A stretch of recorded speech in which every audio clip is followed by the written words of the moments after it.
ಯುಗಾದಿ ಮತ್ತು ರಂಜಾನ್ ಹಬ್ಬದ ವಿಶೇಷ ಶುಭಾಶಯಗಳು. ಈ ಹಬ್ಬದ ಸಿಹಿಯನ್ನು ಇನ್ನಷ್ಟು ರುಚಿಕರವಾಗಿಸಲು ನಿಮ್ಮ ಜೊತೆಗಿದೆ ಅಂತರಿಕ್ಷ ಹಾಲು ಮತ್ತು ಹಾಲಿನ ಉತ್ಪನ್ನಗಳು. ತಾಜಾ ಮತ್ತು ಶುದ್ಧ ಹಾಲು, ರುಚಿಕರ ಹಾಲಿನ ಉತ್ಪನ್ನಗಳು, ಸಿಹಿ ತಿಂಡಿಗಳಿಗೆ ಅತ್ಯುತ್ತಮ ಗುಣಮಟ್ಟ. ಯುಗಾದಿಯ ಹಬ್ಬದಲ್ಲಿ ಬೆಲ್ಲ ಬೇವಿನ ಸವಿಗೆ, ರಂಜಾನ್ ಉಪವಾಸ ಮುಕ್ತಾಯದ ಇಫ್ತಾರ್ಗೆ ನಮ್ಮ ಹಾಲಿನ ಉತ್ಪನ್ನಗಳು ನಿಮ್ಮ ಮನೆಗೆ ಸಂತೋಷ ತರಲಿ. ಆರೋಗ್ಯಕರತೆ, ಗುಣಮಟ್ಟ, ನಂಬಿಕೆ ನಮ್ಮ ಗುರುತು. ಇಂದೇ ನಿಮ್ಮ ಹತ್ತಿರದ ಅಂಗಡಿಯಲ್ಲಿ ಲಭ್ಯ. ಅಂತರಿಕ್ಷ ಹಾಲು, ನಿಮ್ಮ ಕುಟುಂಬದ ಆರೋಗ್ಯದ ಸಂಗಾತಿ. Mobile number 7019336482.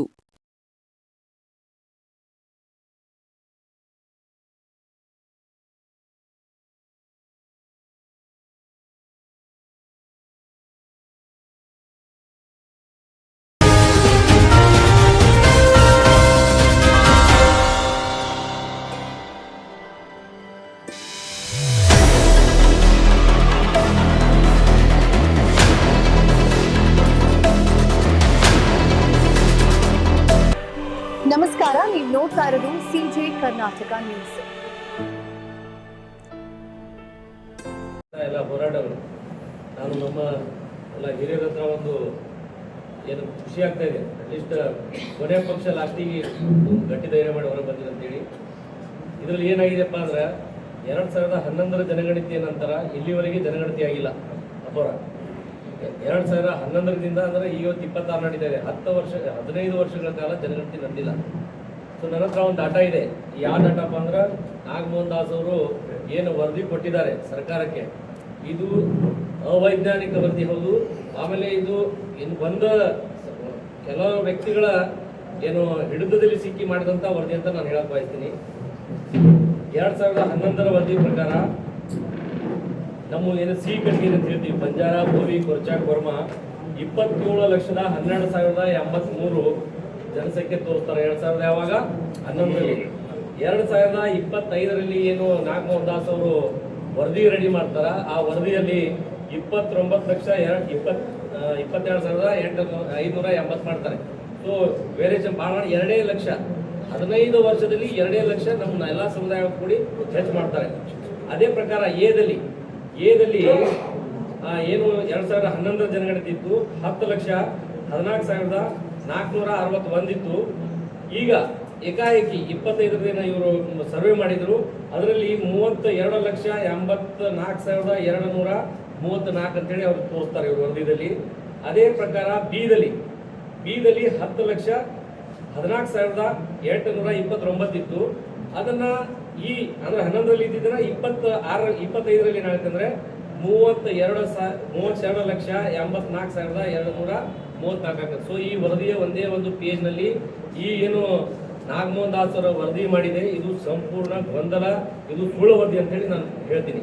ಅದರ ಎರಡನೇ ಭಾಗವಾಗಿ ಇವತ್ತೇನು ಎಲ್ಲರೂ ಲಾಸ್ಟ್ ಪೇಜ್ ಒಂದು ತೋರಿಸ್ತಾ ಇದ್ದಾರೆ. 2025ರಲ್ಲಿ 25 ಮತ್ತೆ 24ರಲ್ಲಿ ಬಂಜಾರ, ಬೋವಿ, ಕೊರ್ಚಾ, ಕೊರ್ಮ ಸಮುದಾಯಗಳು ಮೆಡಿಕಲ್ ಕಾಲೇಜಿಗೆ ಬಹಳಷ್ಟು ಜನ ಹೋಗ್ಬಿಟ್ಟಿದ್ದಾರೆ, ಇಂಜಿನಿಯರಿಂಗ್ ಕಾಲೇಜಲ್ಲಿ ಬಹಳಷ್ಟು ಜನ ಹೋಗಿದ್ದಾರೆ ಸ್ವಾಮಿ ಅಂತ ಲಬ್ಬೋ ಅಂತ ಹೊಯ್ಕೋತಾ ಇದ್ದಾರೆ ಕೆಲವರು, ದಾಖಲೆ ಇಲ್ಲದೆ. ನಾನೇನು ಹೇಳ್ತೀನಿ, ನಮ್ಮ ಸ್ವಾತಂತ್ರ್ಯ ಸಿಕ್ಕು ಇಷ್ಟು ವರ್ಷ 76 ವರ್ಷ ಕಳೆದರೂ ಸಹ ಇಲ್ಲಿವರೆಗೆ ನಮ್ಮ ಉತ್ತರ ಕರ್ನಾಟಕದಲ್ಲಿ ನಾವು SC ಒಳಗೆ ಬಂದಿದ್ದು 1987ರಲ್ಲಿ. ಸೊ ಅಲ್ಲಿಂದ ಹಿಡಿದು ಇಲ್ಲಿವರೆಗೆ ಉತ್ತರ ಕರ್ನಾಟಕದವ್ರು ಈಗ ಭಾಳ ಮಾಡಿ ಒಂದು 3-4 ವರ್ಷದಲ್ಲಿ ಒಂದು 4 ಜನ ವಿದ್ಯಾಭ್ಯಾಸ ತಗೊಂಡಿರ್ಬೋದು. ನಾವು ಇಲ್ಲಂತ ಏನದಕ್ಕೆ ವಾದಿಲ್ಲ, ತಗೊಂಡಿರಬಹುದು. ಬಟ್ ನೀವು ಯಾವಾಗ ರಾಜರ ಮಹಾರಾಜರ ಕಾಲದಿಂದ ನೀವು ಆ SCಯಲ್ಲಿ ಇದ್ದೀರಿ, ಆ ಕಡೆ ಏನು ಸೌತದಲ್ಲಿ ನಾವೆಲ್ಲರೂ ಎಲ್ಲ ಇಲ್ಲಿವರೆಗೆ ಎಲ್ಲ ಒಳ್ಳೆ ಪೋಸ್ಟ್ಗಳು ತಗೊಂಡಿದ್ದೀರಿ. ನಮ್ಮ ಭಾಳ ಮಾಡಿ ನಮ್ಮ ಸಮುದಾಯದವ್ರು ಏನು ಪೊಲೀಸ್ ಆಗಿದ್ದಾರೆ, ಟೀಚರ್ ಆಗಿದ್ದಾರೆ. ಇದನ್ನ ಬಿಟ್ಟು ಭಾಳ IAS IPS ಯಾರೂ ಇಲ್ಲ. ಒಂದು ಇತಿಹಾಸ ನಮ್ಮ ಇಡೀ ನಮ್ಮ ಕರ್ನಾಟಕನೇ ಒಂದು ಡೈರೆಕ್ಟ್ ತೋರಿಸಿ ನಮ್ಮ IAS IPS ಆದವರು ನಮ್ಮ ಸಮುದಾಯಗಳು ಯಾರು ಇದ್ರೆ ಇಲ್ಲಿ ಸ್ವಾಮಿಗಳು ಹೇಳಿ ಬೇಕಾದ್ರೆ ನಮ್ಮ ಹಿಡಿಗಳು ಯಾರೂ ಇಲ್ಲ. ಸುಮ್ಮನೆ ಹೊಟ್ಟಿ ಕಿಚ್ಚಿಗೆ ಮಾಡಿದಂಥ ಏನು ಇದು ವರದಿ ಇದೆ, ಇದನ್ನು ಒಂದು ಬೇಸ್ ಇಟ್ಕೊಂಡು ನಮಗೆ ನ್ಯಾಯ ಬೇಕು, ಯಾರಿಗೂ ನ್ಯಾಯ ಬೇಡ ಅಂತ ಹೇಳ್ತಾ ಇಲ್ಲ. ನೀವು ಒಳ ಮೀಸಲಾತಿ ಮಾಡ್ರಿ. ಆಮೇಲೆ ನಾಗಮೋಹನ್ ದಾಸ್ ವರದಿಯಲ್ಲಿ ಇನ್ನೊಂದು ಭಾಳ ಇಂಪಾರ್ಟೆಂಟ್ ಏನಪ್ಪಾ ಅಂದ್ರೆ ಅವ್ರು ಏನು ಈಗ ಕೊಟ್ಟಿದ್ದಾರೆ ಈ ವರದಿಯಲ್ಲಿ ಭಾಳ ಸ್ಪಷ್ಟವಾಗಿದೆ. ಈ ಬಂಜಾರ, ಬೋವಿ, ಕೊರ್ಚಾ ಇವ್ರು ಕೊಟ್ಟಿದ್ದ ವರದಿಯೊಳಗೆ ನಾವು ಬಿ ಬರಬೇಕು. ನಮ್ಮ ಈ ವರದಿಯ ಆಧಾರ ನೋಡಿದ್ರೆ ಈ ಲಾಸ್ಟ್ ಇದ್ದಂತ ಸಿ ಒಳಗೆ ಇದ್ದಿದ್ದ ಗ್ರೂಪ್ ಇದು ಬಿ ಬರ್ಬೇಕಂತ ಅವ್ರು ಹೇಳ್ತಾರೆ. ಸೊ ಈ ಕಡೆ ಸರ್ಕಾರ ಏನು ಮಾಡಿದೆ ಅಂದ್ರೆ ಈ ಕಡೆ ನಾಗಮೋಹನ್ ವರದಿಯನ್ನು ಕೌಂಟ್ ಮಾಡಲಿಲ್ಲ, ಈ ಕಡೆ ಎಂಪೆರಿಕಲ್ ಡಾಟಾನು ಸರಿಯಾಗಿ ತಗೊಳ್ಳಿಲ್ಲ. ಈಗ ನಮ್ಮ ಅಪ್ಪಾಜಿಯವ್ರು ಹೇಳಿದರು ಮಹಾರಾಷ್ಟ್ರ ಈಗಂದ್ರೆ 80% ನಮ್ಮವ್ರು 20% ಮಾತ್ರ ತಾಂಡದಲ್ಲಿ ಇರ್ತಾರೆ. ದೀಪಾವಳಿ ಆಗಿಂದ ಹೋದ್ರೆ ಮುಂದೆ 6 ತಿಂಗಳ ತನಕ ತಾಂಡಕ್ಕೆ ಹೋಗಿ ನೋಡಿದ್ರೆ ಒಬ್ರು ಸಿಗಂಗಿಲ್ಲ ರೀ. ಎಲ್ಲ ಬಹುತೇಕ 80% ಎಲ್ಲ ಚಾವಿ ಹಾಕೊಂಡು ಹೋಗಿರ್ತಾರೆ. ಅಂತ ಸಂದರ್ಭದಲ್ಲಿ ಮಾಡಿದಂಥ ವರದಿ ಇದು ಅವೈಜ್ಞಾನಿಕ ವರದಿ ಹೌದು. ಇದು ಒಬ್ಬರ ಒತ್ತಡಕ್ಕೆ ಸಿಕ್ಕಿ ಮಾಡಿದಂಥ ವರದಿ. ಇದರಿಂದ ನಮ್ಮ ಸಮುದಾಯಗಳಿಗೆ ಬಹಳಷ್ಟು ಅನ್ಯಾಯ ಆಗ್ತದೆ. ಸೊ ಸರ್ಕಾರಕ್ಕೆ ನಾವು ವಿನಂತಿನೂ ಮಾಡ್ತೀವಿ, ಒತ್ತಾಯನೂ ಮಾಡ್ತೀವಿ. ಸಂದರ್ಭ ಅಂದ್ರೆ ಆಗಲೇ ಸ್ವಾಮಿಗಳು ಹೇಳ 2023ರಲ್ಲಿ ಏನು ಹಿಂದೆ ಬೊಮ್ಮಾಯಿ ಸರ್ಕಾರ ಇದ್ದಾಗ ಮಾಡಿದ್ರು ಅದರ ಒಂದು ಪ್ರತಿಫಲ ಅವ್ರಿಗೆ ಸಿಕ್ಕದು ಬಿಜೆಪಿದವ್ರಿಗೆ. ಸೊ ಈಗ ನಾವು ಇಲ್ಲಿ ಪಾರ್ಟಿದಿಂದಲ್ಲ, ನಾವು ಇಲ್ಲಿ ಸಮಾಜದಿಂದ ಮಾಡ್ತಾ ಇದೀವಿ. ಇದೇ ಪರಿಸ್ಥಿತಿ ಕಾಂಗ್ರೆಸ್ಗೆ ಬರಬಾರ್ದು ಅಂದ್ರೆ ಇದನ್ನ ಸರಿಯಾಗಿ ಮತ್ತೆ ಒಬ್ಬ ಮನುಷ್ಯನಿಂದ ಇದು ಯಾವುದೇ ವರದಿನ ಮಾಡಬಾರ್ದು. ಇನ್ನು ಮುಂದೆ ಯಾವಾಗಲೇ ಮಾಡಲಿ ಅದು ಏಕಪಕ್ಷೀಯವಾಗಿ ಒಬ್ಬ ವ್ಯಕ್ತಿ ಕೈ ಕೊಟ್ಟಾಗ ಆಮೇಲೆ ಅದಕ್ಕೆಲ್ಲಾನು ಎಷ್ಟು ಜಾತಿ ಇದಾವೆ ಪ್ರಮುಖ ಜಾತಿಗಳಿದ್ದವರು ಆ ಕಮಿಟಿ ಒಳಗೆ ಅಟ್ಲೀಸ್ಟ್ ಒಬ್ಬೊಬ್ಬರಾದ್ರೂ ಸದಸ್ಯರು ಇರ್ಬೇಕು. ಎಲ್ಲಾ ಸಮಾಜದಿಂದ ಒಬ್ಬೊಬ್ರು ಸದಸ್ಯರಿದ್ದಾಗ ಅವ್ರ ಕೊರತೆಗಳು ಅವ್ರವ್ರ ಏನು ರಿಯಾಲಿಟಿ ಇರ್ತದೆ ಅವ್ರು ಹೇಳ್ತಾರೆ. ಒಬ್ಬರೇ ಅಲ್ಲಿ ಎಸಿ ರೂಮ್ನಾಗ ಕೂತ್ಕೊಂಡು ನೀವು ವರದಿ ತಗೊಂಡ್ ಬರೀ ಅಂತಂದ್ರು ಅವ್ರು ಬಂದ್ರು, ಎಲ್ಲಿ ಸರ್ವೆ ಮಾಡಿದ್ರು ಗೊತ್ತಿಲ್ಲ. ಇದರಲ್ಲಿ ಈ ಸಿಂಪಲ್ ನಿಮ್ಗೆ ಹೇಳೋದು ಕೇಳ್ರಿ, 15 ವರ್ಷದಲ್ಲಿ ಈ 4 ಸಮುದಾಯಗಳಿಗೆ ಒಟ್ಟೆ 2 ಲಕ್ಷ ಹೆಚ್ಚಾಗ್ತಾವ ಜನಸಂಖ್ಯೆ. ಉಳಿದಿದೇನಂತಲ್ಲ 3 ಪಟ್ಟು ಅಂದ್ರೆ 20 ಲಕ್ಷ ಹೆಚ್ಚಾಗ್ತಾವ. ಸೊ ಇದರ ಕ್ಲಿಯರಿಟಿ ಇದೆ ಯಾವ ಸಮುದಾಯಗಳಿಗೆ ಯಾರು ಅನ್ಯಾಯ ಮಾಡ್ತಾ ಇದಾರೆ ಅಂತೇಳಿ. ಸೊ ದಯಮಾಡಿ ಸರ್ಕಾರ ಈಗ ನಾಳೆ 27ರ ಸಚಿವ ಸಂಪುಟ ಇದೆ, ಇದರಲ್ಲಿ ಯಾವುದೇ ಕಾರಣಕ್ಕೂ ಒಳ ಮೀಸಲಾತಿ ಜಾರಿ ತರಬಾರ್ದು. ಈಗ ಆಲ್ರೆಡಿ ಏನ್ ನೋಟಿಫಿಕೇಶನ್ ಮಾಡಿದ್ದಾರೆ ಹೋದ ತಿಂಗಳ ಅಂದ್ರೆ ಫೆಬ್ರವರಿ 27/2 ಹಿಂದಿನ ಹಳಿ ಮಾಡಲಿಲ್ಲ ನಾವು ಮಾಡ್ತೀವಿ ಅಂತ ಹೇಳಿ ಒಂದು ಆದೇಶ ಮಾಡಿದ್ದಾರೆ. ಆ ಆದೇಶದ ಪ್ರಕಾರ ನೇಮಕಾತಿಗಳು ಆಗಬೇಕು. ಸಾಕಷ್ಟು ವಿದ್ಯಾರ್ಥಿಗಳು ಇವತ್ತು ಓದ್ಕೊಂಡು ಅವರ ವಯೋಮಿತಿ ಮೀರ್ತಾ ಇದೆ. ಇದಕ್ಕೆ ಅವರಿಗೆ ಅನುಕೂಲ ಮಾಡಿಕೊಡ್ಬೇಕು ಮತ್ತು ಇದಕ್ಕೆ ಮರುಪರಿಶೀಲನೆ ಮಾಡಿ ಇನ್ನೊಂದು ಆಯೋಗನ ರಚನೆ ಮಾಡಿ ಸರಿಯಾದ ಡಾಟಾನ ತಗೋದು. ಈಗ 2026ರಲ್ಲಿ ಸೆಂಟ್ರಲ್ ಗೌರ್ಮೆಂಟ್ ಇಂದ ಡಾಟಾನ ಈಗ ಆಲ್ರೆಡಿ ಕಲೆಕ್ಟ್ ಮಾಡಕ್ಕೆ ಸ್ಟಾರ್ಟ್ ಮಾಡಿದ್ದಾರೆ ಅಥವಾ ಮಾಡ್ತಾರೆ. ಜೂನಲ್ಲಿ ಸ್ಟಾರ್ಟ್ ಮಾಡಿದಾಗ 100% ನ್ಯಾಯಯುತವಾಗಿ ಸಿಗೋದೇ ನಮಗೆ 2026ರಲ್ಲಿ ಈ ಡಾಟಾ ಬೇಸ್ ಮೇಲೆ. ಆಮೇಲೆ ಆರ್ಥಿಕವಾಗಿ, ಶೈಕ್ಷಣಿಕವಾಗಿ, ರಾಜಕೀಯವಾಗಿ ನಾವೇನೆಲ್ಲ ನೋಡಿದ್ರಿ ಇದನ್ನು ಈ ಡಾಟಾ ಬೇಸ್ ಮೇಲೆ ಮಾಡ್ಬೇಕಂತೇಳಿ ಸರ್ಕಾರಕ್ಕೆ ಒತ್ತಾಯ ಮಾಡ್ತೀನಿ. ಸಮಾಜ ಅಷ್ಟೇ ಅಲ್ಲ, ಏನು ನಮ್ಮ ಸಣ್ಣ ಸಮಾಜ ಬಂಜಾರ, ಬೋವಿ, ಕೊರಮ, ಕೊರಿಚ, ಅಲೆಮಾರಿ ಸಮಾಜ ಇವೆಲ್ಲ ಸಮಾಜಕ್ಕೇನು ಅನ್ಯಾಯ ಆಗಿದೆ. ಅದು ದೊಡ್ಡ ಅನ್ಯಾಯ ಆಗಿದೆ. ಇದಕ್ಕೆ ನಮ್ಮ ಸಂಪೂರ್ಣ ವಿರೋಧ ಇದೆ. ಅದಕ್ಕೆ ಇವತ್ತು ನಮ್ಮ ಪೂಜ್ಯರು ಎಲ್ಲ ನಮ್ಮ ಪೂಜ್ಯರು ಕೂಡಿ ಇದನ್ನು ಈ ಥರ ಹೋರಾಟ ಮಾಡಿದ್ರೆ ನಮ್ಮ ಸಮಾಜಕ್ಕೆ ಏನೋ ಒಂದು ನ್ಯಾಯ ಸಿಗ್ತದೆ ಅಂತೇಳಿ ಏನು ನಮಗೆಲ್ಲ ಕರೆ ಕೊಟ್ಟಿದ್ದಾರೆ. ಈ ಹೋರಾಟಕ್ಕೆ ನಮ್ಮ ಸಂಪೂರ್ಣ ಬೆಂಬಲಿದೆ. ಹಾಗಾಗಿ ಈ ಏನು ಸರ್ಕಾರ, ಹಿಂದಿನ ಸರ್ಕಾರ ಅವರು ಕೂಡ ಮಾಡಿದರು, ಏನು 4.5% ಕೊಟ್ಟಿದ್ದರು. ಏನು 5 ಸಮಾಜ ಕೂಡಿಸಿ ಒಂದು 4.5% ಕೊಟ್ಟಿದ್ರು. 4.5% ಕೊಟ್ಟಿದ್ರು. ಆ 5% ಕೊಟ್ಟಿದ್ದಕ್ಕೆ ಅವ್ರಿಗೆ ನಾವು ಪಾಠ ಕಲಿಸಿದ್ದೇವೆ ಈಗಾಗಲೇ. ಯಾರೀಗ BJP ಅವ್ರಿಗೆ. ಆದರೂ 4.5%ಗೆ ಅವ್ರು ಕೊಟ್ಟಿದ್ದಕ್ಕೆ ಅವ್ರಿಗೆ ಪಾಠ ಕಲಿಸಿದ್ದೀವಿ. ಅದನ್ನು ನೋಡ್ಕೊಂಡು ಮತ್ತು ಅವರು ಕಾಂಗ್ರೆಸ್ ಅವ್ರು ಈ ಕುರ್ಚಿ ಮೇಲೆ ಕೂಡಬೇಕಂದ್ರೆ ಈ ನಮ್ಮ ಬಂಜಾರ, ಬೋವಿ, ಕೊರಮ, ಕೊರ್ಚರ್ ಸಮಾಜ ಅವರು ಮತವನ್ನು ತಗೊಂಡು ಈ ಕುರ್ಚಿ ಮೇಲೆ ಕೂತು ಈ ನಮ್ಮ ತಮಾಷೆ ನೋಡ್ತಾ ಇದ್ದಾರೆ. ಹಾಗಾಗಿ ಇವ್ರಿಗೆ ತಮಾಷೆ ನಮ್ಮ ಪಾಠ ಕಲಿಸೋದು ಭಾಳತಿಲ್ಲ. ಇನ್ನೂ ಒಂದು 2 ವರ್ಷ ಇದೆ, 2 ವರ್ಷ ಕಾಲಾವಕಾಶ ಇದೆ. ಹಾಗೂ ನಿಮಗೆ ಯಾವ ಥರ ನಾವು ಪಾಠ ಕಲಿಸ್ಬೇಕು ಅದು ನಮಗೂ ಕೂಡ ಗೊತ್ತಿದೆ. ಈ ಏನು ಒಳ ಮೀಸಲಾತಿ, ಹಿಂದಿನ ಒಳ ಮೀಸಲಾತಿ 17%ಅಲ್ಲಿ ನಾವು 108 ಜಾತಿಯನ್ನು ಒಂದೇ ಅಣ್ಣತಮ್ಮರು ಒಕ್ಕಟ್ಟಾಗಿ ನಾವು ಇದ್ದಿದ್ದೀವಿ. ಅದೇ ಥರ ನಮ್ಮ ಎಲ್ಲ ಸಮಾಜ ಒಕ್ಕಟ್ಟಾಗಿ ಇರಾಕೆ ನಮಗೆ ಬಿಡಬೇಕು. ಇಲ್ಲಾಂದರೆ ಈ ಉಗ್ರ ನಮ್ಮ ಪೂಜ್ಯರ ನೇತೃತ್ವದಲ್ಲಿ ಏನಿದು ಹೋರಾಟ ಅದ, ನಾವು ಈ ಹೋರಾಟಕ್ಕೆ ಉಗ್ರ ಹೋರಾಟ ಮಾಡೋಕ್ಕೆ ನಾವು ಶತಸಿದ್ದಿದ್ದೀವಿ. ಹಾಗೂ ನಮ್ಮ ಪೂಜ್ಯರು ಏನು ಹೇಳ್ತಾರೆ ಅವ್ರ ಮಾತಿನಲ್ಲಿ ನಾವು ಈ ಹೋರಾಟ ಯಶಸ್ವಿ ಮಾಡಿ ಕೊಡ್ತೇವೆ ಅಂತ ಹೇಳಿ ಹೇಳಕ್ಕೆ ಬಯಸ್ತೇನೆ. ಪ್ರಕಾಶ್, ನಮಸ್ಕಾರ. ಈಗಾಗಲೇ ನಮ್ಮ ಒಕ್ಕೂಟದ ರಾಜ್ಯ ಉಪಾಧ್ಯಕ್ಷರು ಆದರ್ಶ ಯಲ್ಲಪ್ಪನವರು ಈ ವಿಚಾರವನ್ನು ತಿಳಿಸಿದ್ದಾರೆ. ನಮಗೆಲ್ಲ ತಿಳಿದಿರೋ ಹಾಗೆ ಕರ್ನಾಟಕ ರಾಜ್ಯದಲ್ಲಿ ಒಳ ಮೀಸಲಾತಿ ಪರಿಶಿಷ್ಟ ಜಾತಿಗಳಲ್ಲಿ ವರ್ಗೀಕರಣ ಮಾಡಬೇಕನ್ನುವಂತಹ ಚರ್ಚೆ ಇವತ್ತು ಪ್ರತಿದಿನವೂ ಕೂಡ ನಡೀತಾ ಇದೆ. ಈ ಕುರಿತಂತೆ ಈಗಾಗಲೇ ರಾಜ್ಯ ಸರ್ಕಾರ ಹಳೆ ಮೀಸಲಾತಿಯ ನಿಯಮ ಏನಿದೆ ಆ 50% ಮೀಸಲಾತಿ ಅಂದರೆ ಅದರಲ್ಲಿ SCಗಳಿಗೆ 15% ಮೀಸಲಾತಿಯ ನಿಯಮವನ್ನು ಜಾರಿ ಮಾಡ್ತೀವಿ.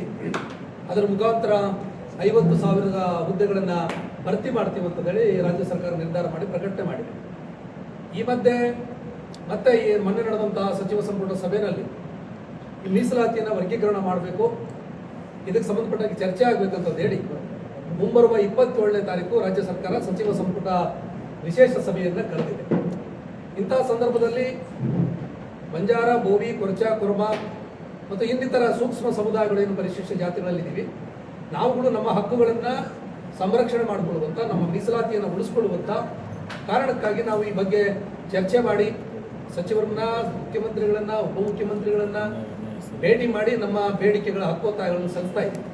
ಸಲ್ಲಿಸೋದ್ರ ಜೊತೆಗೆ ಏನು 27ನೇ ತಾರೀಕು ಸಭೆ ನಡೀತಾ ಇದೆ, ಈ ಸಭೆ ಯಾವ ಕಾರಣಕ್ಕೂ ಏಕಪಕ್ಷೀಯ ನಿರ್ಧಾರವನ್ನು ತಗೊಳ್ಬಾರ್ದು. ಪರಿಶಿಷ್ಟ ಪಟ್ಟಿಯಲ್ಲಿರುವಂಥ 101 ಸಮುದಾಯಗಳಲ್ಲಿ ಬಹಳ ಮುಖ್ಯವಾಗಿ ಲಂಬಾಣಿ, ಬೋವಿ, ಕೊರಚ, ಕುರ್ಮ ಈ ಸಮುದಾಯಗಳಿದಾವಲ್ಲ, ಶೈಕ್ಷಣಿಕವಾಗಿ ಮತ್ತು ಸಾಮಾಜಿಕವಾಗಿ ಅತಿ ಹೆಚ್ಚು ಹಿಂದುಳಿದಿರುವಂತಹ ಸಮುದಾಯಗಳು ಅನ್ನುವಂಥದ್ದು 2001ರ ಜನಗಣತಿಯ ಅಂಕಿಅಂಶಗಳು ಕೂಡ ಹೇಳಿದ್ದಾವೆ. ಅಥವಾ ಇತ್ತೀಚೆಗೆ ರಾಜ್ಯ ಸರ್ಕಾರ ನ್ಯಾಯಮೂರ್ತಿ ನಾಗಮೋಹನ್ ದಾಸರವರ ಆಯೋಗದ ಮುಖಾಂತರ ಮಾಡಿದಂತಹ ಸಮೀಕ್ಷೆಯ ವರದಿಯಲ್ಲೂ ಕೂಡ ನಮ್ಮ ಸಮುದಾಯಗಳು ಅತಿ ಶೈಕ್ಷಣಿಕವಾಗಿ ಹಿಂದುಳಿದಿದೆ ಅನ್ನುವಂಥದ್ದಕ್ಕೆ ಅನೇಕ ದಾಖಲೆಗಳು, ಅಂಶಗಳು ಇದರಲ್ಲಿದ್ದಾವೆ. ಈ ಮಧ್ಯೆ ರಾಜ್ಯ ಸರ್ಕಾರ ವ್ಯತಿರಿಕ್ತ ತೀರ್ಮಾನ ತಗೊಳ್ಬಹುದು ಅನ್ನುವಂಥ ಒಂದು ಆತಂಕ ಇರೋದ್ರಿಂದ ರಾಜ್ಯ ಸರ್ಕಾರಕ್ಕೆ ನಾವು ಮನವರಿಕೆ ಮಾಡಿಕೊಡ್ಬೇಕು, ಅವರಿಗೆ ಎಚ್ಚರಿಕೆಯನ್ನು ಕೊಡಬೇಕು, ಆ ಮುಖಾಂತರ ನಮ್ಮ ಹಕ್ಕುಗಳನ್ನು ರಕ್ಷಣೆ ಮಾಡಿಕೊಳ್ಬೇಕು ಅನ್ನೋ ಕಾರಣಕ್ಕೆ ಇದೇ ತಿಂಗಳು 24ನೇ ತಾರೀಕು ಅಂದರೆ ಮಾರ್ಚ್ 24ನೇ ತಾರೀಕು ಬೆಂಗಳೂರಿನ ಫ್ರೀಡಂ ಪಾರ್ಕ್ನಲ್ಲಿ ಬೃಹತ್ ಒಂದು ಹೋರಾಟವನ್ನು ಹಮ್ಮಿಕೊಂಡಿದೆ. ನಿಮಗೆಲ್ಲ ಗೊತ್ತಿದೆ ಹೋರಾಟದ ಅನಿವಾರ್ಯತೆ ಯಾಕಿದೆ ಅನ್ನೋದು ಬಹಳ ಮುಖ್ಯ. ರಾಜ್ಯ ಸರ್ಕಾರ ಇತ್ತೀಚೆಗೆ ಒಂದು ರೋಸ್ಟರ್ ಹಂಚಿಕೆ ಮಾಡಿ ಒಂದು ಆದೇಶವನ್ನು ಹೊರಡಿಸಿದೆ. ಈ ಆದೇಶದನ್ವಯ ನೇಮಕಾತಿ ಪ್ರಕ್ರಿಯೆಗಳು ಪ್ರಾರಂಭವಾದ. ಈ ನೇಮಕಾತಿ ಪ್ರಕ್ರಿಯೆಯಲ್ಲಿ ಉದಾಹರಣೆ ಹೇಳೋದಾದ್ರೆ ಧಾರವಾಡ ಕೃಷಿ ಯೂನಿವರ್ಸಿಟಿಯ ನೇಮಕಾತಿಯಲ್ಲಿ ABC ಅಂತಂದೇಳಿ ಪರಿಶಿಷ್ಟ ಜಾತಿಯ ಗುಂಪುಗಳನ್ನು ಮಾಡಿ ಹೊರಡಿಸಿದ್ರು. ಇದರಲ್ಲಿ ಎಲ್ಲಾ ಹುದ್ದೆಗಳು ಗುಂಪು ಎಗೆ ಮಾತ್ರ ಹಂಚಿಕೆ ಮಾಡಿದ್ರು. ಗುಂಪು 2 ಅದಕ್ಕೂ ಶೂನ್ಯ ಹುದ್ದೆಗಳು. ಗುಂಪು 3 ಅಂದ್ರೆ ನಮ್ಮ ಸಮುದಾಯಗಳಿರುವಂತಹ ಗುಂಪು ಅದಕ್ಕೆ ಶೂನ್ಯ ಹುದ್ದೆಗಳನ್ನ ಹಂಚಿಕೆ ಮಾಡಿದ್ರು. ಹಾಗೇನೆ ಬೆಂಗಳೂರು ಅಭಿವೃದ್ಧಿ ಪ್ರಾಧಿಕಾರ BDA ಇದರಲ್ಲಿ ನೇಮಕಾತಿ ಪ್ರಕ್ರಿಯೆಗಳನ್ನು ಮಾಡಿದ್ರು. ಇದರಲ್ಲೂ ಕೂಡ ಎಲ್ಲಾ ಹುದ್ದೆಗಳು ಎ ಗುಂಪಿಗೆ ಹಂಚಿಕೆ ಮಾಡಿದ್ರು. ಆರೋಗ್ಯ ಇಲಾಖೆ ನೇಮಕಾತಿ ಪ್ರಕ್ರಿಯೆಗಳನ್ನು ಮಾಡಿದ್ರು, ಅದನ್ನು ಹಾಗಾಯ್ತು. ಮೈಸೂರು ಯೂನಿವರ್ಸಿಟಿನಲ್ಲಿ ಅದನ್ನು ಮಾಡಿದ್ರು, ಅದು ಕೂಡ ಹಾಗಾಯ್ತು. ಹಾಗೆ ಮೆಡಿಕಲ್ ಇಂಜಿನಿಯರಿಂಗ್ ನಲ್ಲೂ ಕೂಡ ಸೀಟಿ ಹಂಚಿಕೆ ಪ್ರಕ್ರಿಯೆಯಲ್ಲೂ ಕೂಡ B ಮತ್ತು C ಗುಂಪುಗಳಿಗೆ ಶೂನ್ಯ ಹುದ್ದೆಗಳು ಬರ್ತಾ ಇರೋದು ನೋಡಿದ್ರೆ ಒಳ ಮೀಸಲಾತಿ ಎನ್ನುವಂಥದ್ದು ಅದರ ಒಡಲಾಳದಲ್ಲಿ ದೊಡ್ಡ ಪ್ರಮಾಣದಲ್ಲಿ ಒಂದು ಅನ್ಯಾಯವನ್ನು ತುಂಬಿಕೊಂಡಿರುವಂತಹ ಈ ರೋಸ್ಟರ್ ಅನ್ನು ಮಾಡಿದ್ದಾರೆ ಅಂತ ಹೇಳಿ ಸರ್ಕಾರದ ಗಮನ ಸೆಳೆದಿದೆ. ಈ ರೋಸ್ಟರ್ ಪದ್ಧತಿಯನ್ನು ವಾಪಸ್ ಪಡಿಬೇಕಂತ ಹೇಳಿ ನಾವು ರಾಜ್ಯ ಮಟ್ಟದಲ್ಲಿ ಸಭೆಗಳನ್ನು ಮಾಡಿ ಒತ್ತಡಗಳನ್ನು ಹಾಕಿ ಹೇಳಿದ್ರಿಂದ ಈಗ ಸದ್ಯಕ್ಕೆ ಅದನ್ನು ತಾತ್ಕಾಲಿಕ ತಡೆ ಹಿಡಿದಿದೆ. ಆದರೆ ಅದನ್ನು ಸಂಪೂರ್ಣವಾಗಿ ಆದೇಶವನ್ನು ವಾಪಸ್ ಪಡೆದಿಲ್ಲ ಅನ್ನೋ ಕಾರಣಕ್ಕಾಗಿ ಇವತ್ತು ನಾವು ಈ ರೋಸ್ಟರ್ ಹಳೆ ಏನು ಹೊರಡಿಸಿದ್ದಾರೆ ಈ ಆದೇಶವನ್ನು ವಾಪಸ್ ಪಡೆಯಬೇಕು, ಹಳೆಯ ನಿಯಮದಂತೆ ಮೀಸಲಾತಿಯನ್ನು ಜಾರಿಗೊಳಿಸಬೇಕು. ಇದರ ಜೊತೆಗೆ ಬಹಳ ಮುಖ್ಯವಾಗಿ ಸರ್ಕಾರ ಒಳ ಮೀಸಲಾತಿ ವಿಚಾರದಲ್ಲಿ ಯಾಕೋ ಒಂದು ರೀತಿಯಲ್ಲಿ ತಾರಾತುರಿನಲ್ಲಿ ಅಥವಾ ಏಕಪಕ್ಷೀಯವಾಗಿ ತೀರ್ಮಾನಗಳನ್ನು ತಗೊಳ್ಳುವಂಥದ್ದು ನಮಗೆ ಕಾಣಿಸ್ಕೊಳ್ತಾ ಇದೆ. ಈಗ ನ್ಯಾಯಮೂರ್ತಿ ನಾಗಮೋಹನ್ ದಾಸ್ ಆಯೋಗದ ವರದಿಯ ಲೋಪಗಳನ್ನು ನಮ್ಮ ಸ್ನೇಹಿತರು ಹೇಳಿದರು. ಇಲ್ಲಿವರೆಗೂ ಆ ವರದಿಯ ಸಂಪೂರ್ಣ ದತ್ತಾಂಶಗಳು ಜನಕ್ಕೆ ಸಿಕ್ಕಿಲ್ಲ. ವರದಿ ಏನು ಫೈನಲ್ ಮಾಡಿ ಸರ್ಕಾರ ಕೊಟ್ಟಿದ್ದಾರೆ ಅದಷ್ಟೇ ಇದೆ. ಆದರೆ ದತ್ತಾಂಶ ಮನೆಗೆ ಸಮೀಕ್ಷೆ ಮಾಡಿದ್ರು, ಮನೆ ಸಮೀಕ್ಷೆ ಮಾಡಿದಂಥ ದತ್ತಾಂಶಗಳು ಸಿಕ್ಕಿಲ್ಲ. ಸಿಗದೆ ಇರೋದಕ್ಕೆ ಏನಾಗಿದೆ, ಯಾವ ಸಮುದಾಯಗಳ ನೌಕರರು ಎಷ್ಟು ಜನ ಇದ್ದಾರೆ, ಭೂಮಿ ಎಷ್ಟಿದೆ, ಬಡತನ ಎಷ್ಟಿದೆ, ಈ ರೀತಿಯ ಕೊರತೆಗಳಿದ್ದಾವೆ. ಹಾಗಾಗಿ ಆ ವರದಿಯನ್ನ ಇನ್ನೂ ಬಚ್ಚಿಟ್ಕೊಂಡಿದ್ದಾರೆ, ಮೀನ್ಸ್ ಅಥವಾ ಅದನ್ನ ಗುಪ್ತವಾಗಿ ಕಾಪಾಡ್ಕೊಂಡಿದ್ದಾರೆ. ಇನ್ನೊಂದು ಕಡೆ ಈಗ ಕೇಂದ್ರ ಸರ್ಕಾರ ಇಡೀ ದೇಶವ್ಯಾಪಿ 2026ರಿಂದ ನಮ್ಮ ಸಮೀಕ್ಷೆ ಪ್ರಾರಂಭವಾಗಿ ಜನಗಣತಿ ಪ್ರಾರಂಭವಾಗಿ ಬಹುಶಃ ಜನಗಣತಿಯಲ್ಲಿ ನಿಖರವಾದಂತಹ ದಾಖಲೆಗಳು ಸಿಗುವಂತಹ ಸಾಧ್ಯತೆಗಳಿದ್ದಾವೆ. ಈ ಒಂದ್ ಕಡೆ. ಇನ್ನೊಂದು ಕಡೆ ನಿಮಗೆಲ್ಲ ಗೊತ್ತಿರಬಹುದು, ಕರ್ನಾಟಕ ರಾಜ್ಯದ ಹಿಂದುಳಿದ ವರ್ಗಗಳ ಆಯೋಗ ಶ್ರೀ ಮಧುಸೂದನ್ ನಾಯಕರ ಅಧ್ಯಕ್ಷರ ನೇತೃತ್ವದಲ್ಲಿ ಈಗಾಗಲೇ ಒಂದು ಸಮೀಕ್ಷೆ ಮಾಡಿದೆ. ಅದು ಕೂಡ ಅದರ ವರದಿ ಅಂತಿಮ ಬರ್ತಾ ಇದೆ. ಕೇಂದ್ರ ಸರ್ಕಾರದ ಜನಗಣತಿ ವರದಿ ಮತ್ತು ಮಧುಸೂದನ್ ನಾಯಕರವರ ಹಿಂದುಳಿದ ವರ್ಗಗಳ ಆಯೋಗ ನಡೆಸಿರುವಂತಹ ವರದಿ, ಇವು ಎರಡೂ ಬಂದ್ರೆ ಅವಾಗ ನಿಜವಾಗಲೂ ನ್ಯಾಯಮೂರ್ತಿ ನಾಗಮೋಹನ್ ದಾಸ್ ಅವರ ನೇತೃತ್ವದಲ್ಲಿ ಮಾಡಿದಂತಹ ವರದಿಯ ಸತ್ಯಾಸತ್ಯತೆ ಏನು ಅನ್ನೋದು ತಿಳ್ಕೊಳ್ಳೋದಕ್ಕೆ ಸಾಧ್ಯ ಆಗ್ತದೆ. ಈ ಎಲ್ಲವೂ ಬಂದ ನಂತರದಲ್ಲಿ ಒಳ ಮೀಸಲಾತಿಯನ್ನ ಇತ್ಯರ್ಥ ಮಾಡೋದಕ್ಕೆ ಒಂದಿಷ್ಟು ಮಾಹಿತಿ ಸಿಗುತ್ತೆ ಹೊರತಾಗಿ ಈಗ ಅವನ್ನು ಬಚ್ಚಿಟ್ಟು ಅವು ಮಾಹಿತಿ ಇಲ್ಲದೆ ಮಾಡೋದಕ್ಕೆ ಹೋದ್ರೆ ಒಂದಲ್ಲ ಒಂದು ಸಮುದಾಯಕ್ಕೆ ಅನ್ಯಾಯ ಆಗ್ತದೆ. ಈ ರೋಸ್ಟರ್ ಪದ್ಧತಿಯಿಂದ ಜಲವಾದಿ ಸಮುದಾಯಕ್ಕೆ ಅನ್ಯಾಯ ಆಗ್ತಾ ಇದೆ, ವಲಯ ಸಮುದಾಯಕ್ಕೆ ಅನ್ಯಾಯ ಆಗಿದೆ, ಗೋವಿ ಲಂಬಾಡಿ ಸಮುದಾಯಕ್ಕೆ ಅನ್ಯಾಯ ಆಗಿದೆ, ಕೊರಚ ಕೊರಮ ಸಮುದಾಯಕ್ಕೆ ಅನ್ಯಾಯ ಆಗ್ತಾ ಇದೆ. ಈ ತರ ರೋಸ್ಟರ್ ಮಾಡೋದ್ರ ಮುಖಾಂತರ ಇಡೀ ಅಧಿಕಾರಿಗಳು ಯಾರು ಮಾಡಿದಾರೋ ಅನ್ನೋದನ್ನು ಇವತ್ತು ಸ್ಪಷ್ಟಪಡಿಸಬೇಕು. ಅಥವಾ ಈ ರೋಸ್ಟರ್ ಮಾಡೋದಕ್ಕೆ ಯಾರು ಮುಂದೆ ಬಂದರೂ ಅಧಿಕಾರಿಗಳ ಮೇಲೆ ಕ್ರಮ ತಗೊಳ್ಬೇಕಂತಂದ್ರೆ ಮಾನ್ಯ ಮುಖ್ಯಮಂತ್ರಿಗಳನ್ನ ನಾವು ಒತ್ತಾಯ ಮಾಡಿದೀವಿ, ಅವರಿಗೆ ಕ್ರಮ ತಗೊಳ್ಬೇಕಂತ ಹೇಳಿ ದೃಢಪಡಿಸಬೇಕಂತ ಹೇಳಿ ಹೇಳ್ತಾ ಇದ್ದೀವಿ. ಈ ಇದರ ಜೊತೆಗೆ ಇನ್ನೊಂದು ಸಮಸ್ಯೆ ಏನಂತಂದ್ರೆ ಈಗ ಇಡೀ SC ಸಮುದಾಯಗಳಿಗೆ ST ಸಮುದಾಯಗಳಿಗೆ ರಕ್ಷಣೆ ಮಾಡೋದಕ್ಕಾಗಿ ನಾವು ಹಿಂದೆ ಮೊನ್ನೆ ನಮ್ಮ ವಾಲ್ಮೀಕಿ ಶ್ರೀಗಳ ನೇತೃತ್ವದಲ್ಲಿ ಸುಮಾರು 248 ದಿನಗಳ ಕಾಲ ಧರಣಿ ನಡೀತು ಫ್ರೀಡಂ ಪಾರ್ಕ್ನಲ್ಲಿ. ಮೊನ್ನೆ ಪೂಜ್ಯ ಇಮ್ಮಡಿ ಸಿದ್ದರಾಮೇಶ್ವರ ಸ್ವಾಮೀಜಿಗಳು, ಪೂಜ್ಯ ನಮ್ಮ ಸರ್ದಾರ್ ಸೇವಾಲಾಲ್ ಸ್ವಾಮೀಜಿರವರು, ನಮ್ಮ ಜಗನು ಮಹಾರಾಜರವರು ಎಲ್ಲರೂ ಕೂಡ ಅದು ಹೋರಾಟ ಬೆಂಬಲ ಕೊಟ್ಟಿದ್ದಾರೆ. ಏನ್ ಬೇಡಿಕೆ ಅಂದ್ರೆ ಪರಿಶಿಷ್ಟ, ನಮ್ಮ ಗೋಪಾಲ್ ಮಹಾರಾಜ್, ಪರಿಶಿಷ್ಟ ಜಾತಿಯ ನಮ್ಮ ಮೀಸಲಾತಿ 15 ಇದ್ದಿದ್ದನ್ನ 17 ಏರಿಸಬೇಕು, ಪರಿಶಿಷ್ಟ ಪಂಗಡದ ಮೀಸಲಾತಿ 3 ಇದ್ದಿದ್ದನ್ನ 7 ಏರಿಸಬೇಕಂತಂದ್ರೆ ಹೋರಾಟ ಮಾಡ್ತಾ ಇದ್ದಾರೆ. ರಾಜ್ಯ ಸರ್ಕಾರ ಅದನ್ನು ಒಪ್ಪಿ ಅದನ್ನ ಆದೇಶ ಮಾಡಿದೆ. ಆದ್ರೆ ಆದೇಶ ಮಾಡಿದ್ದನ್ನ ಈಗ ಇತ್ತೀಚೆಗೆ ಕೆಲವರು ಹೈಕೋರ್ಟ್ನಲ್ಲಿ ಅದನ್ನು ಚಾಲೆಂಜ್ ಮಾಡಿದ್ದಾರೆ. ಚಾಲೆಂಜ್ ಮಾಡಿರೋದ್ರಿಂದ ಇಲ್ಲ 50 ಮೀರಿ ಮೀಸಲಾತಿ ಹೆಚ್ಚಳ ಮಾಡಿರೋದು ಅಸಂವಿಧಾನಿಕ ಅಂತ ಹೇಳಿ ತಡೆ ಕೊಟ್ಟಿದೆ. ತಡೆ ಕೊಟ್ಟು ಅದು ಈಗ 50% ಸೀಮಿತ ಆಗಿದೆ ಒಂದು ಕಡೆ. ಇನ್ನೊಂದು ಕಡೆ ಈ 17% ಹೆಚ್ಚಳ ಮಾಡಿದ್ದನ್ನ ಕೇಂದ್ರ ಸರ್ಕಾರದ ಲೋಕಸಭೆ ಕಳಿಸಿ ಆ ಲೋಕಸಭೆಯ ಸಂವಿಧಾನದ 9ನೇ ಪರಿಚ್ಛೇದಕ್ಕೆ ಸೇರಿಸಬೇಕನ್ನುವಂತಹ ಒಂದು ಪ್ರಕ್ರಿಯೆ ಇತ್ತು. ಆ ಪ್ರಕ್ರಿಯೆ ಇನ್ನೂ ನಡೆದಿಲ್ಲ.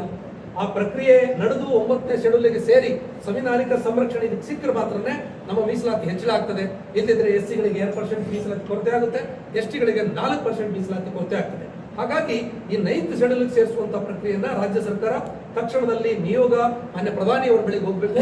ಮಾನ್ಯ ಪ್ರಧಾನಿಯವರಿಗೆ ಮನವರಿಕೆಯನ್ನು ಮಾಡಿ ಅವರಿಗೆ ಇದನ್ನ ತಿಳಿ ಹೇಳಿ ಇದನ್ನ 9th ಶೆಡ್ಯೂಲ್ಗೆ ಸೇರಿಸಬೇಕನ್ನುವಂಥ ಬೇಡಿಕೆಯನ್ನು ನಾವು ಇಟ್ಕೊಂಡಿದ್ದೇವೆ. ಕೊನೆಯದಾಗಿ ವಿಚಾರ ಏನಂತಂದ್ರೆ SC STಗಳಿಗೆ ಅಭಿವೃದ್ಧಿಗಾಗಿ ಅಂತ ಹೇಳಿ ರಾಜ್ಯ ಸರ್ಕಾರ SCP TSP ಕಾನೂನು ಅಂತ ಹೇಳಿ ತಂದಿದೆ. ಈ ಕಾನೂನನ್ನ ಬಳಸಿಕೊಂಡು ನಮ್ಮ ಹಣವನ್ನ ನಮ್ಮ ಸಮುದಾಯದ ಅಭಿವೃದ್ಧಿಯಾಗಿ ಬಳಸೋದಕ್ಕೆ ಅವಕಾಶ ಇದೆ. ಆದರೆ ಇತ್ತೀಚಿನ ದಿನಗಳಲ್ಲಿ ಸರ್ಕಾರಗಳು ನಮ್ಮ ಹಣವನ್ನ ಅನ್ಯ ಯೋಜನೆಗಳಿಗೆ ಡೈವರ್ಟ್ ಮಾಡಿ ಬಳಸ್ತಾ ಇರೋದನ್ನ ನೋಡ್ತಾ ಇದ್ದೀವಿ. ಹಾಗಾಗಿ ಈ ಹಣವನ್ನ ನಿಗದಿತ ಈ ಸಮುದಾಯಗಳ ಅಭಿವೃದ್ಧಿಗೆ ಬೆಳೆಸಬೇಕನ್ನುವಂತ ಈ ಬೇಡಿಕೆಗಳನ್ನು ಇಟ್ಕೊಂಡು ಮುಖ್ಯವಾಗಿ ಒಳ ಮೀಸಲಾತಿಯ ಹಳೆ ನಿಯಮವನ್ನೇ ಜಾರಿಗೊಳಿಸಿ ತಕ್ಷಣದಲ್ಲಿ ಉದ್ಯೋಗ ಕೊಡಬೇಕನ್ನುವಂತಹ ಬೇಡಿಕೆಯನ್ನು ಇಟ್ಕೊಂಡು ಇದೇ ತಿಂಗಳು 24ನೇ ತಾರೀಕು ಬೆಂಗಳೂರಿನ ಫ್ರೀಡಂ ಪಾರ್ಕ್ನಲ್ಲಿ ಬಹಳ ದೊಡ್ಡ ಪ್ರಮಾಣದ ಒಂದು ಐತಿಹಾಸಿಕವಾದಂತಹ ಹೋರಾಟಗಳನ್ನು ಮಾಡ್ತಾ ಇದ್ದೀವಿ. ಇದರಲ್ಲಿ ನಮ್ಮ ನಾಡಿನ ಬಂಜಾರ, ಭೂಮಿ, ಕೊರ್ಚ, ಕೊರ್ಮ, ಸೂಕ್ಷ್ಮ ಸಮುದಾಯಗಳ ಎಲ್ಲ ಸಂಘಟನೆಗಳು, ಎಲ್ಲ ಮುಖಂಡರು, ಎಲ್ಲ ರಾಜಕೀಯ ನಾಯಕರು, ಎಲ್ಲ ಧಾರ್ಮಿಕ ಗುರುಗಳು ಇದರಲ್ಲಿದ್ದಾರೆ. ಬಹಳ ಮುಖ್ಯವಾಗಿ ಈ ಹೋರಾಟ ಯಾರೋ ವ್ಯಕ್ತಿಗಳ ನೇತೃತ್ವದಲ್ಲಿ ನಡೆಯುವಂಥ ಹೋರಾಟ ಅಲ್ಲ, ಇದು ಯಾವುದೋ ಒಂದು ಸಂಘಟನೆಯ ನೇತೃತ್ವದಲ್ಲಿ ನಡೆಯುವಂಥ ಹೋರಾಟ ಅಲ್ಲ. ಈ ಹೋರಾಟ ಸಂಪೂರ್ಣವಾಗಿ ನಮ್ಮ ಸಮುದಾಯದ ಧರ್ಮಗುರುಗಳ ನೇತೃತ್ವದಲ್ಲಿ ನಡೀತಾ ಹೋರಾಟ. ಹಾಗಾಗಿ ಈ ಹೋರಾಟಕ್ಕೆ ಈ ಭಾಗದ ನಮ್ಮ ಬಿಜಾಪುರ, ಬಾಗಲಕೋಟೆ ಭಾಗದ ಬಂಧುಗಳು ಯಾವತ್ತಿಗೂ ಕೂಡ ನಮ್ಮ ಸಮುದಾಯಗಳ ರಾಜಧಾನಿ ಇದ್ದಂಗಿದ್ದು ಇಲ್ಲಿ ಅವರು ಹೆಚ್ಚು ಜನ ಬಂದು ಇದರಲ್ಲಿ ಭಾಗವಹಿಸಿದಲ್ಲಿ ಯಶಸ್ವಿ ಮಾಡಬೇಕಂತ ಹೇಳಿ ಮಾಧ್ಯಮದ ಮುಖಾಂತರ ವಿನಂತಿಯನ್ನು ಮಾಡ್ತೇವೆ. ಅನಂತ ಯಾವ ರೀತಿಯಲ್ಲಿ ಮಾಡಬೇಕು, ಸರ್ಕಾರಕ್ಕೆ ಯಾವ ರೀತಿಯ ಸಂದೇಶವನ್ನು ಕೊಡಬೇಕು ಅನ್ನುವಂಥ ಹಿನ್ನೆಲೆಯಲ್ಲಿ ಆಗಮಿಸಿರ್ತಕ್ಕಂಥ ನಮ್ಮ ಭೋವಿ ಗುರುಪೀಠದ ಶ್ರೀ ಶ್ರೀ ಇಮ್ಮಡಿ ಸಿದ್ದರಾಮೇಶ್ವರ ಪೂಜ್ಯರಲ್ಲಿ, ನಮ್ಮ ಬಂಜಾರ ಧರ್ಮಗುರುಗಳಾಗಿರ್ತಕ್ಕಂಥ ಶ್ರೀಯುತ ಗೋಪಾಲ್ ಮಹಾರಾಜರಲ್ಲಿ, ನಮ್ಮ ಬಂಜಾರ, ಭೋವಿ, ಕೊರಚ, ಕುರ್ಮ ಸಮುದಾಯದ ಎಲ್ಲ ಮುಖಂಡರು ಮತ್ತು ನಮ್ಮ ರಾಜ್ಯ ಹೋರಾಟ ಸಮಿತಿಯ ಮುಖಂಡರಾಗಿರ್ತಕ್ಕಂಥ ಶ್ರೀಯುತ ಅನಂತ ನಾಯ್ಕ ಅವರಿದ್ದಾರೆ, ನಮ್ಮ ಆದರ್ಶ ಯಲ್ಲಪ್ಪನವರಿದ್ದಾರೆ, ಬಂಜಾರ ರಾಷ್ಟ್ರೀಯ ಪರಿಷತ್ನ ಅಧ್ಯಕ್ಷರಾಗಿರ್ತಕ್ಕಂಥ ಶ್ರೀಯುತ ಪ್ರಕಾಶ್ ಚೌಹಾಣ್ ಅವರಿದ್ದಾರೆ, ಈ ಕಡೆ ಮಹೇಂದ್ರ ನಾಯಕ್ ಅವರು, ರಾಮಪ್ಪ ಕೋವಿ ಸಮಾಜದ ಮುಖಂಡರು. ಇವತ್ತಿನ ಪತ್ರಿಕಾಗೋಷ್ಠಿಯ ಉದ್ದೇಶ ಇಷ್ಟೇ, ಕರ್ನಾಟಕ ರಾಜ್ಯದಲ್ಲಿ ಇವತ್ತು ಏನು ಪರಿಶಿಷ್ಟ ಜಾತಿ ಮತ್ತು ಪರಿಶಿಷ್ಟ ವರ್ಗ, ಪರಿಶಿಷ್ಟ ಜಾತಿಯಲ್ಲಿ 101 ಜಾತಿ ಸಮುದಾಯಗಳು, ಪರಿಶಿಷ್ಟ ವರ್ಗದಲ್ಲಿ 52 ಜಾತಿ ಸಮುದಾಯಗಳು, 152 ಜಾತಿ ಸಮುದಾಯಗಳು ಈ ರಾಜ್ಯದಲ್ಲಿ ನಾವೆಲ್ಲರೂ ಕೂಡ ಒಂದೇ ಆಗಿದ್ವಿ. ಎಲ್ಲರೂ ಕೂಡ ಒಗ್ಗಟ್ಟಿನಿಂದ ನಾವು ಆಳಿ ಬದುಕ್ತಾ ಇದ್ವಿ. ಈ ಮೀಸಲಾತಿಯ ಕಿಚ್ಚನ್ನು ಒದಿಸಿ ಇವತ್ತಿನವರೆಗೂ ನಮ್ಮ ರಾಜ್ಯದಲ್ಲಿ ನಮ್ಮ ಪರಿಶಿಷ್ಟ ಜಾತಿ ಮತ್ತು ಪರಿಶಿಷ್ಟ ವರ್ಗದವ್ರನ್ನ ಇವತ್ತು ಸಂಘಟನೆ ಮಾಡಲಿಕ್ಕೆ ಆಗ್ತಾ ಇಲ್ಲ. ನಾವೊಂದು ಒಗ್ಗಟ್ಟಿಂದ ಇರ್ಲಿಕ್ಕೆ ಆಗ್ತಾ ಇಲ್ಲ. ಎಲ್ಲರಲ್ಲೂ ಒಂದು ಮನಸ್ತಾಪವನ್ನು ಉಂಟಾಗಿದೆ. ಹಾಗಾಗಿ ನಾವು ಯಾರೂ ಕೂಡ ಮೀಸಲಾತಿಯ ದ್ವೇಷಗಳಲ್ಲ. ನಾವೆಲ್ಲ ಬಾಬಾ ಸಾಹೇಬ್ ಅಂಬೇಡ್ಕರ್ ಅವರು ಹೇಳಿದಂತೆ ಸಮಬಾಳು ಸಮಪಾಲು, ನಾವೆಲ್ಲರೂ ಕೂಡ ಸಮಾನವಾಗಿ ಬದುಕಬೇಕು ಅನ್ನುವಂಥ ಇಚ್ಛೆ ನಮಗಿದೆ. ಇವತ್ತೇನು ಬೆಂಗಳೂರು ಮಹಾನಗರದಲ್ಲಿ ಫ್ರೀಡಂ ಪಾರ್ಕ್ನಲ್ಲಿ ಇದೇ 24ನೇ ತಾರೀಕು ಬೆಂಗಳೂರು ಚಲೋ ಏನು ಸರ್ಕಾರಕ್ಕೆ ನಾವು ಎಚ್ಚರಿಸುವಂಥ ಒಂದು ಕಾರ್ಯಕ್ರಮವನ್ನು ಹಮ್ಮಿಕೊಂಡಿದೆ. ಇಡೀ ರಾಜ್ಯದಾದ್ಯಂತ ಇವತ್ತು ಸುಮಾರು ಲಕ್ಷಾಂತರ ಏನು ನಮ್ಮ ಸಮಾಜದ ಬಾಂಧವರು ಇವತ್ತು ಫ್ರೀಡಂ ಪಾರ್ಕ್ನಲ್ಲಿ ಸೇರಿ ನಮ್ಮ ಹಕ್ಕೊತ್ತಾಯಗಳನ್ನು ನಾವು ಮಾನ್ಯ ಮುಖ್ಯಮಂತ್ರಿಗಳ ಗಮನಕ್ಕೆ ತರಲಿಕ್ಕೆ ಇಷ್ಟಪಡ್ತಾ ಇದ್ದೀವಿ. ಇವತ್ತು ನಮಗೆ ಘನವೆತ್ತ ಸರ್ಕಾರದ ಮಾನ್ಯ ಮುಖ್ಯಮಂತ್ರಿಗಳ ಮೇಲೆ ನಮಗೆ ನಂಬಿಕೆ ಇದೆ. ಅವರು ಹಿಂದುಳಿದ ವರ್ಗದ ನಾಯಕರು, ತುಳಿತಕ್ಕೆ, ಶೋಷಣೆಗೆ ಒಳಗಾಗಿರ್ತಕ್ಕಂತಹ ದೀನ ದಲಿತರ ಸಮುದಾಯದ ಒಂದು ಶಕ್ತಿ ಅಂತೇಳಿ ನಾವು ನಂಬಿದ್ದೇವೆ. ನಮ್ಮ ಯಾವ ಸಮುದಾಯಗಳಿಗೂ ಕೂಡ ಅವರು ಕೈ ಬಿಡೋದಿಲ್ಲ ಅನ್ನುವಂಥ ವಿಶ್ವಾಸ ಇದೆ. ಆದರೆ ಇವತ್ತು ಒಂದು ಸಮುದಾಯದವರು ಅವರ ಮೇಲೆ ಮೇಲಿಂದ ಮೇಲೆ ಒತ್ತಡವನ್ನು ಹೇರಿ ಇವತ್ತು 101 ಜಾತಿ ಸಮುದಾಯದಲ್ಲಿ ಒಂದು ಸಮುದಾಯ ಸರ್ಕಾರದ ಮೇಲೆ ಒತ್ತಡವನ್ನು ಹೇರಿ ಇವತ್ತು ಒಳ ಮೀಸಲಾತಿ ವರ್ಗೀಕರಣದಲ್ಲಿ ನಮ್ಮ ಮೀಸಲಾತಿಯನ್ನು ಪ್ರಮಾಣವನ್ನು ನಮಗೆ ಹೆಚ್ಚಿಗೆ ಕೊಡಿ, ಜನಸಂಖ್ಯೆ ಆಧಾರದ ಮೇಲೆ ಅಂತ ಹೇಳ್ತಾ ಇದ್ದಾರೆ. ನಮಗೆ ಯಾವುದೇ ಅಭ್ಯಂತರ ಇಲ್ಲ. ಇಲ್ಲಿ ನಮ್ಮ ಬಂಜಾರ, ಬೋವಿ, ಕೊರಚ, ಕೊರಮ ಸಮುದಾಯದವರು, ನಮ್ಮ ಇತರೆ ಸಹೋದರ ಸಮುದಾಯದವರು ಯಾವ ರೀತಿಯಲ್ಲಿ ರಾಜ್ಯದಲ್ಲಿ ಬದುಕ್ತಾ ಇದ್ದಾರೆ ಅನ್ನೋದು ತಮಗೆಲ್ಲ ಗೊತ್ತಿದೆ, ಸರ್ಕಾರದ ಗಮನಕ್ಕಿದೆ. ಇವತ್ತು ಅವರ ಆರ್ಥಿಕ ಸ್ಥಿತಿಗತಿ ಹೇಗಿದೆ, ಅವರು ತಮ್ಮ ಹೊಟ್ಟೆಪಾಡಿಗಾಗಿ ಸ್ವಂತ ನೆಲೆ ಇಲ್ಲದೆ, ಇವತ್ತು ಸ್ವಂತ ಉದ್ಯೋಗ ಇಲ್ಲದೆ, ಇವತ್ತು ತಮ್ಮ ಹೊಟ್ಟೆಪಾಡಿಗಾಗಿ ಕೃಷಿಯನ್ನೇ ಇವತ್ತು ನಂಬಿ ಬದುಕಿರ್ತಕ್ಕಂಥ ಸಮಾಜ. ಅವರಿಗೆ ಸ್ವಂತ ಜಮೀನೇ ಇಲ್ಲ.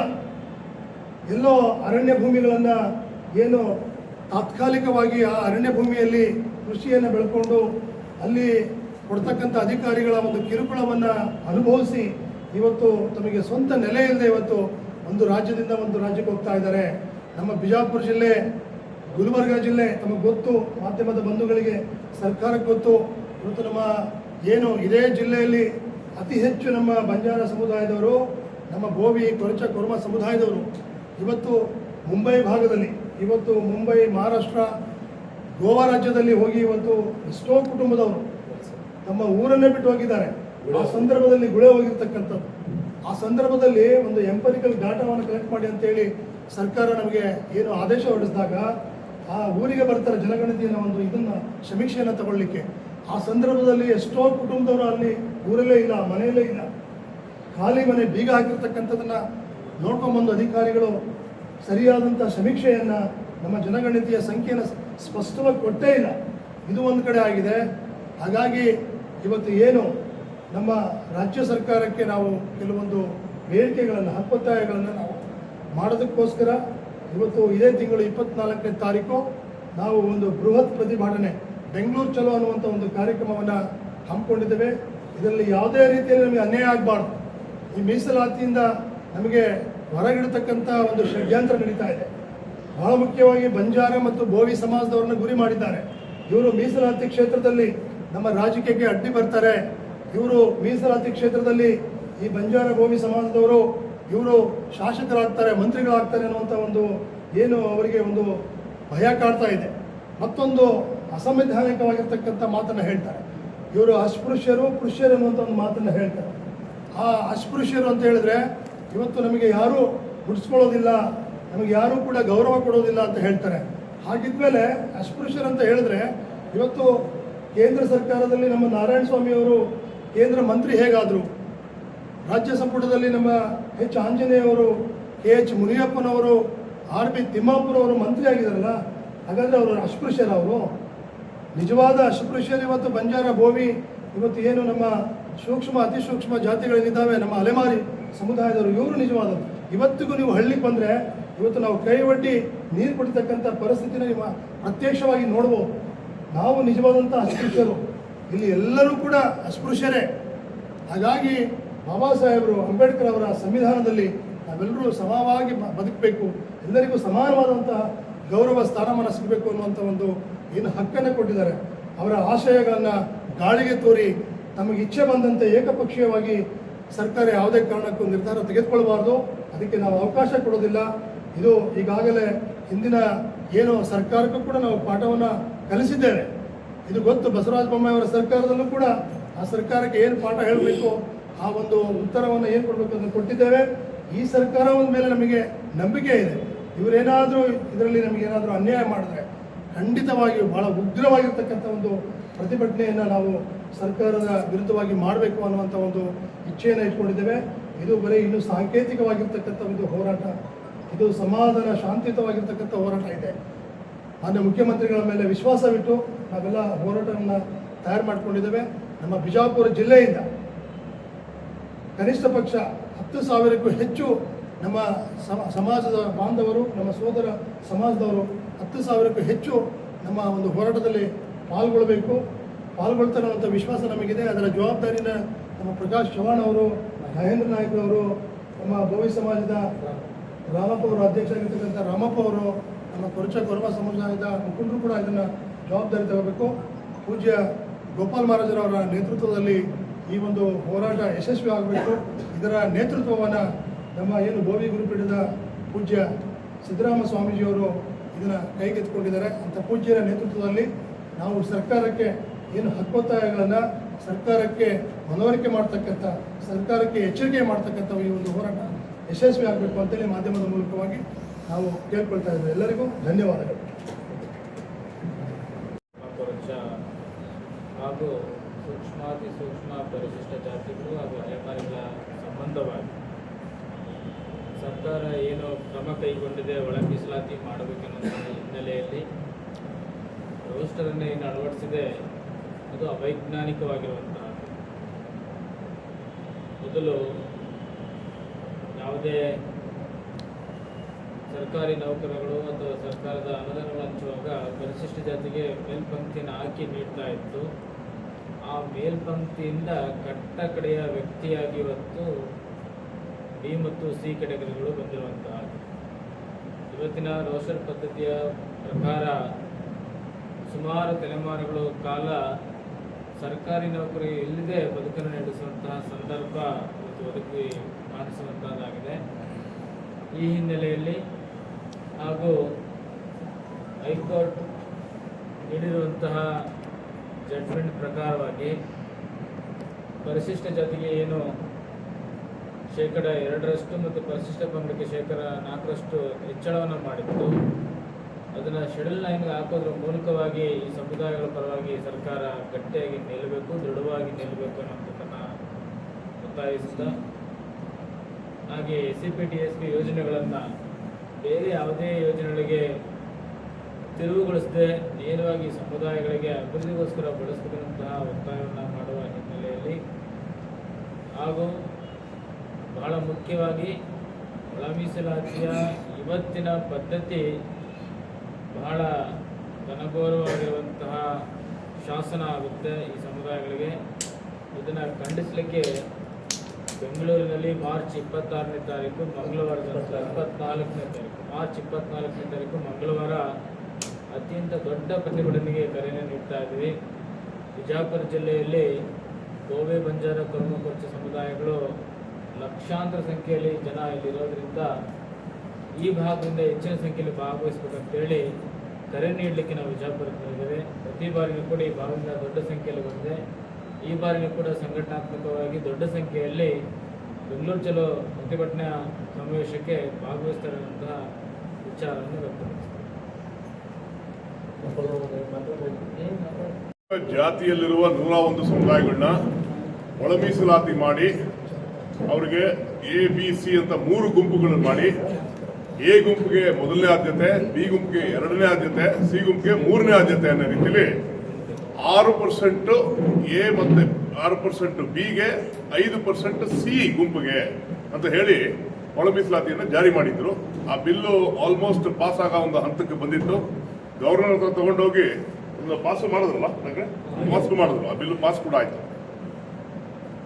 ಆದರೆ ಆ ಸಂದರ್ಭದಲ್ಲಿ ಯಾವಾಗ ಒಂದು ರೋಸ್ಟರ್ ಸಿಸ್ಟಮ್ ಬಂದು, ಆ ರೋಸ್ಟರ್ ಸಿಸ್ಟಮ್ ಅಲ್ಲಿ ಬಹುತೇಕ ಎಲ್ಲ ನೇಮಕಾತಿಗಳನ್ನು A ಗುಂಪಿಗೆ ಮಾತ್ರ ಹೋಗೋ ಒಂದು ಸಂಗತಿ ಯಾವಾಗ ನಮ್ಮ ಗಮನಕ್ಕೆ ಬಂತೋ, ಆ ಸಂದರ್ಭದಲ್ಲಿ ನಾವು ಕೂಡ ಅದ್ರ ಬಗ್ಗೆ ಚರ್ಚೆ ಮಾಡಿ ಅದ್ರ ಬಗ್ಗೆ ಸರ್ಕಾರಕ್ಕೆ ಒಂದು ಎಚ್ಚರಿಕೆಯನ್ನು ಕೊಡಬೇಕು ಅಂತ ತೀರ್ಮಾನ ಮಾಡಿದ್ವಿ.